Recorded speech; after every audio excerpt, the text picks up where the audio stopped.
নমস্কাৰ বন্ধুসকল, মই মানছো আপোনালোক সকলোকে স্বাগতম জনাইছোঁ মোৰ ইউটিউব চেনেলটোলৈ। বন্ধুসকল, আজিৰ ভিডিঅ'টোত মই অসমৰ জানিবলগীয়া কেইটামান তথ্যৰে 11টা প্ৰশ্ন আপোনালোকলৈ যুগুতাই আনিছোঁ। বন্ধুসকল, এই 11টা প্ৰশ্নৰ ভিতৰত 10টা প্ৰশ্ন উত্তৰ মই দিম আৰু এটা প্ৰশ্ন উত্তৰ আপোনালোকে দিব লাগিব। বন্ধুসকল, যিসকলে এই এটা প্ৰশ্ন শুদ্ধকৈ উত্তৰ দিব পাৰিব তেখেতসকলৰ নাম মই অহা ভিডিঅ'ত প্ৰকাশ কৰিম। আৰু বন্ধুসকল, যিসকলে মোৰ ভিডিঅ'ৰ 5টা প্ৰশ্ন শুদ্ধকৈ উত্তৰ দিব পাৰিব তেখেতসকলক মই এদিন মোৰ চেনেললৈ আমন্ত্ৰণ জনাম। বন্ধুসকল, যোৱা ভিডিঅ'ত আপোনালোকলৈ প্ৰশ্ন আছিলে আৰ্যসকলে প্ৰৱৰ্তন কৰা সমাজৰ শ্ৰেণী কেইটা? হয় বন্ধুসকল, যোৱা ভিডিঅ'ত আপোনালোকলৈ প্ৰশ্ন আছিল যে আৰ্যসকলে প্ৰৱৰ্তন কৰা সমাজৰ শ্ৰেণী বা ভাগ কেইটা? বন্ধুসকল, শুদ্ধ উত্তৰ হ'ল 4টা। বন্ধুসকল, শুদ্ধ উত্তৰ দিছে সোণাম নাথে। অভিনন্দন সোণাম নাথ। লগতে টেলেণ্ট আছাম ইউটিউব চেনেলটোৰ তৰফৰ পৰা তেখেতৰ উজ্জ্বল ভৱিষ্যত কামনা কৰিলোঁ। বন্ধুসকল, আহক আজিৰ ভিডিঅ'টো আৰম্ভ কৰোঁ। বন্ধুসকল, আজিৰ ভিডিঅ'ৰ প্ৰথমটো প্ৰশ্ন হৈ গ'ল অসমৰ সীমাত থকা বিদেশী ৰাষ্ট্ৰ কেইখন আৰু কি কি? হয় বন্ধুসকল, আজিৰ ভিডিঅ'ৰ প্ৰথমটো প্ৰশ্ন হ'ল যে অসমৰ সীমাত থকা বিদেশী ৰাষ্ট্ৰ কেইখন আৰু কি কি?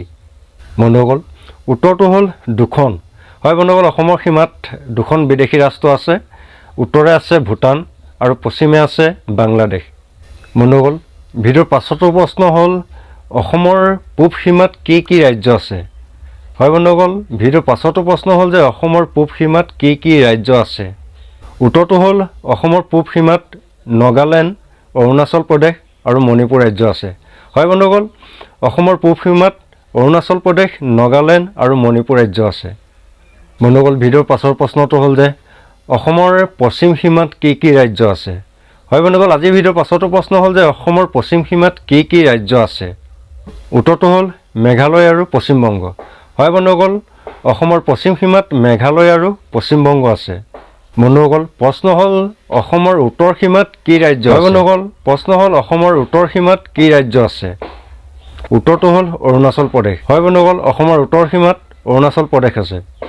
বন্ধুসকল, প্ৰশ্ন হ'ল যে অসমৰ দক্ষিণ সীমাত অৱস্থিত ৰাজ্য কেইখন কি কি? হয় বন্ধুসকল, আজিৰ ভিডিঅ'ৰ পাছতো প্ৰশ্ন হ'ল যে অসমৰ দক্ষিণ সীমাত অৱস্থিত ৰাজ্য কেইখন কি কি? উত্তৰটো হ'ল মিজোৰাম আৰু ত্ৰিপুৰা। হয় বন্ধুসকল, অসমৰ দক্ষিণ সীমাত অৱস্থিত ৰাজ্য কেইখন হ'ল মিজোৰাম আৰু ত্ৰিপুৰা। বন্ধুসকল, ভিডিঅ'ৰ পাছতো প্ৰশ্ন হ'ল যে অসমৰ মুঠ মাটিকালি কিমান? হয় বন্ধুসকল, আজিৰ ভিডিঅ'ৰ পাছতো প্ৰশ্ন হ'ল যে অসমৰ মুঠ মাটিকালি কিমান? উত্তৰটো হ'ল যে 2011 চনৰ পিয়ল মতে 78,550 বৰ্গ কিলোমিটাৰ। হয় বন্ধুসকল, 2011 চনৰ পিয়ল মতে অসমৰ মুঠ মাটিকালি 78,550 বৰ্গ কিলোমিটাৰ। বন্ধুসকল, প্ৰশ্ন হ'ল অসমৰ প্ৰধান নদী কেইখন আৰু কি কি? হয় বন্ধুসকল, ভিডিঅ'ৰ পাছতো প্ৰশ্ন হ'ল অসমৰ প্ৰধান নদী কেইখন আৰু কি কি? উত্তৰটো হ'ল 2খন। হয় বন্ধুসকল, অসমৰ প্ৰধান নদী হ'ল 2খন, ব্ৰহ্মপুত্ৰ আৰু বৰাক। হয় বন্ধুসকল, অসমৰ প্ৰধান নদী 2খন হ'ল ব্ৰহ্মপুত্ৰ আৰু বৰাক। বন্ধুসকল, ভিডিঅ'ৰ পাছতো প্ৰশ্ন হ'ল যে ব্ৰহ্মপুত্ৰ নদীৰ দৈৰ্ঘ্য কিমান আৰু অসমৰ মাজেদি কিমান কিলোমিটাৰ বৈ গৈছে? হয় বন্ধুসকল, আজিৰ ভিডিঅ'ৰ পাছতো প্ৰশ্ন হ'ল যে ব্ৰহ্মপুত্ৰ নদীৰ দৈৰ্ঘ্য কিমান আৰু অসমৰ মাজেদি কিমান কিলোমিটাৰ বৈ গৈছে? ব্ৰহ্মপুত্ৰ নদীৰ দৈৰ্ঘ্য প্ৰায় 2,900 কিলোমিটাৰ আৰু অসমৰ মাজেদি বৈ গৈছে প্ৰায় 740 কিলোমিটাৰ। হয় বন্ধুসকল, ব্ৰহ্মপুত্ৰ নদীৰ দৈৰ্ঘ্য প্ৰায় 2,900 কিলোমিটাৰ আৰু অসমৰ মাজেদি বৈ গৈছে প্ৰায় 740 কিলোমিটাৰ। ব্ৰহ্মপুত্ৰৰ প্ৰধান নদীদ্বীপ কেইটা আৰু কি কি?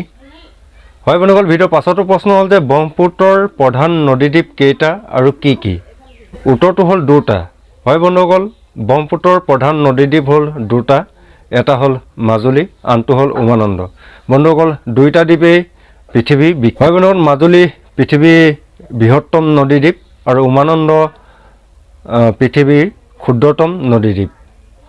ভিডিঅ'ৰ পাছতো প্ৰশ্ন হ'ল যে অসমৰ জনসংখ্যাৰ সাক্ষৰতাৰ হাৰ কিমান? হয় বন্ধুসকল, আজিৰ ভিডিঅ'ৰ পাছতো প্ৰশ্ন হ'ল যে অসমৰ জনসংখ্যাৰ সাক্ষৰতাৰ হাৰ কিমান? হয় বন্ধুসকল, 2011 চনৰ পিয়ল মতে অসমৰ সাক্ষৰতাৰ হাৰ 72.19%। বন্ধুসকল, আজিৰ ভিডিঅ' আমি পাছতো প্ৰশ্নলৈ যাওঁ। বন্ধুসকল, এই পাছতো প্ৰশ্নৰ উত্তৰ আপোনালোকে দিব লাগিব আৰু যিসকলে শুদ্ধকৈ উত্তৰ দিব পাৰিব তেখেতসকলৰ নাম মই অহা ভিডিঅ'ত প্ৰকাশ কৰিম। হয় বন্ধুসকল, যিসকলে মোৰ ভিডিঅ'ৰ 5টা প্ৰশ্নৰ শুদ্ধকৈ উত্তৰ দিব পাৰিব তেখেতসকলক মই এদিন মোৰ চেনেললৈ আমন্ত্ৰণ জনাম।